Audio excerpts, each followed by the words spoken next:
मोदी विरोधी अलायंस ने नया नाम चुना, नया लेबल रखा। इसका नाम रखा गया INDIA इंडिया। अब यह पॉलिटिकल मामला थाने पहुंच गया है। पहले नई दिल्ली के पुलिस स्टेशन में 26 पार्टियों के खिलाफ शिकायत दी गई है। दूसरी शिकायत दिल्ली के उत्तम नगर थाने में पहुंच गई है। शिकायत में कहा गया है इंडिया के नाम पर पॉलिटिकल कैंपेन नहीं चलाया जा सकता। अब यह मामला चुनाव आयोग भी जाएगा, लंबा खींचेगा। 2024 में यह मुद्दा बनेगा। लेकिन अभी ही आपके मोबाइल पर एक नया खेल शुरू हुआ है, इंडिया और भारत के बीच चुनाव का खेल। इससे पहले कि आप इस सियासी खेल में फंसे, आपको पूरी जानकारी देते हैं। हमारे देश का नाम भारत कब पड़ा और फिर हमारा मुल्क इंडिया कैसे कहलाने लगा। नाम में क्या रखा है? जवाब है नाम में क्या नहीं रखा है। नाम में 24 की पूरी पॉलिटिक्स रखी है। ये सब तब से शुरू हुआ जब से विपक्ष ने अपने गठबंधन का नाम इंडिया रख दिया है। बस ये जान लीजिए, इस वक्त इंडिया देश के सबसे बड़े विमर्श का विषय बन गया है। गली मोहल्ले, चौराहे, सोशल मीडिया प्लेटफॉर्म, हर जगह यही डिबेट चल रही है। विपक्ष का इंडिया पिछले 36 घंटे से ट्रेंड कर रहा है। इसका इंपैक्ट ये हुआ है कि इंडिया और भारत दो नामों पर सियासी दल तो बंट ही गए, लोग भी बंट गए हैं। Anti Modi gang India India कर रहा है, मोदी के लोग भारत भारत कर रहे हैं। इंडिया और भारत में घमासान मच गया है। शुरुआत हिमंता बिस्वा शर्मा ने की। अपने ट्विटर हैंडल के प्रोफाइल पर वो अब तक चीफ मिनिस्टर ऑफ असम के बाद इंडिया लिखा करते थे।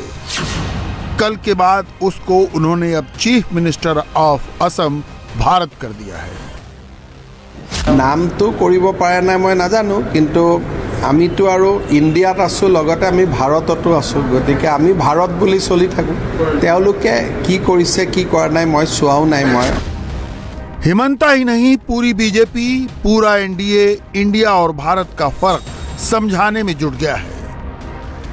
उधर विपक्ष को लग रहा है कि इंडिया का नाम रखकर उसने आधी जंग जीत ली है। एंटी मोदी मोहल्ला हल्ला कर रहा है, पूछ रहा है किस किस ट्विटर हैंडल से इंडिया बीजेपी इंडिया नाम हटाएगी। इंडिया की जगह भारत भी हो जाएगा तो startup India, make in India, skill India से इंडिया कैसे हटाओगे? इंडिया नाम वाले दांव से कांग्रेस मोदी और उनकी टीम को कैसे घेर रही है, जयराम रमेश के ट्वीट से मजमून समझ सकते हैं। जयराम रमेश ने सैंपल हिमंता का लिया और टारगेट उनके बॉस मोदी पर किया। इंडिया का अपमान मत करो, भारत देश का अपमान मत करो। अगर तुम्हें इंडिया नहीं पसंद तो जहां चाहे चले जाओ, लेकिन इंडिया जिंदाबाद, भारत माता जिंदाबाद। चापलूसी की भी इंतहा होती है। अब नाम से अगर इतना मानसिक संतुलन बिगड़ गया है तो मैं पहले सलाह दूंगा मुख्यमंत्री जी, भारत का संविधान तो पढ़ लीजिए। मैं आपसे आग्रह करूंगा कि जरा अपने प्रधानमंत्री से हिम्मत पूछिएगा, ये मेक इन इंडिया क्या था, शाइनिंग इंडिया क्या था, और इंडिया के नाम से जितनी उन्होंने योजनाएं चलाई प्रधानमंत्री जी ने, उन योजनाओं में इंडिया क्यों जोड़ा? वो मानसिक रूप से क्या औपनिवेशवाद का समर्थन करते हैं आपके नेता माननीय प्रधानमंत्री जी? अरे आप बोलते हो, ध्यान तो रखा कीजिए, आप अपने नेता को गाली दे रहे हैं। जल्दी ठीक करिए वरना आपकी नौकरी पे खतरा आ जाएगा। यही नहीं, पूरे विपक्ष की टीम इंडिया मोदी और उनकी टीम को भारत नाम लेकर सवाल कर रही है। शशि थरूर जैसे कांग्रेस के नेता जो बेबाक टिप्पणी के लिए जाने जाते हैं, उन्हें भी इंडिया नाम से एनडीए की लंका लगती नजर आ रही है। शिवसेना को भी लग रहा है कि 24 में जीतेगा इंडिया। इंडिया नाम के ऊपर विवाद करने वाले देशभक्त लोग नहीं है। इंडिया नाम से विवाद क्यों करते हैं? क्या इंडिया नाम से कोई पॉलिटिकल पार्टी नहीं है? भारतीय जनता पार्टी क्या है? भारत है ना। है क्या नहीं?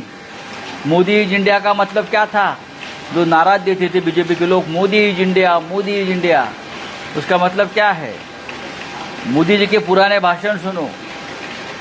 बीजेपी को वोट यानी वोट फॉर इंडिया, उसका मतलब क्या है?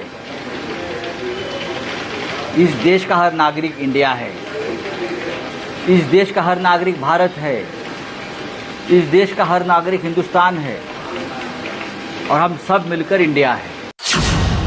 लेकिन सच्चाई ये है कि इंडिया, भारत, नेशन, राष्ट्र, राष्ट्रवाद, देशभक्ति मोदी की ये फेवरेट पिच है, जिस पिच के वो मास्टर हैं। अगर बीजेपी के लोग विपक्ष के इंडिया के सामने मोदी का भारत या बीजेपी का भारत फिट कर रहे हैं, तो मतलब ये है कि इस लड़ाई में भी वो फायदा ही देख रहे हैं। इंडिया बनाम भारत का भी चुनाव से कोई मतलब नहीं है, परंतु उसी प्रकार जैसे मैं मानता था श्री राम जन्मभूमि का भी चुनाव से कोई मतलब नहीं था, मगर अफसोस की बात है कि विपक्ष ने ही इन मुद्दों को बार बार लाकर चुनाव का मुद्दा बनाया। और मैं यदि यह कहूं तो गलत नहीं होगा कि जो आज इंडिया के साथ खड़े हैं वो तथाकथित बाबरी मस्जिद के साथ भी खड़े थे, और जो आज भारत के साथ खड़े हैं वही भव्य श्री राम मंदिर के साथ भी खड़े थे। जो आज इंडिया के साथ खड़े हैं उनके जमाने में IMF और वर्ल्ड बैंक के आगे हम याचक के रूप में खड़े थे। जो भारत के साथ खड़े हैं उनके जमाने में हम बहुत आगे बढ़े थे। जो इंडिया के साथ खड़े हैं उनके जमाने में रेट ऑफ इन्फ्लेशन, महंगाई की दर 10% से ऊपर रहा करती थी ऑन एन एवरेज। 2005 से 8 का दौर छोड़ दें, और विकास की दर सदैव महंगाई की दर से नीचे रहती थी। और जो भारत के साथ खड़े हैं वहां विकास की दर सदैव महंगाई की दर से ऊपर रहती थी, और लगभग 1.5 से 1.25 गुनी ऊपर रहती थी। इंडिया और भारत के बीच दो ग्रुप बन गए हैं। इससे पहले इंडिया और भारत के बीच सियासतदान झगड़ा करा दें, आपको भारत और इंडिया की सारी सही बात बताते हैं। इंडिया और भारत शब्द आया कहां से? सबसे पहले बात भारत की करते हैं।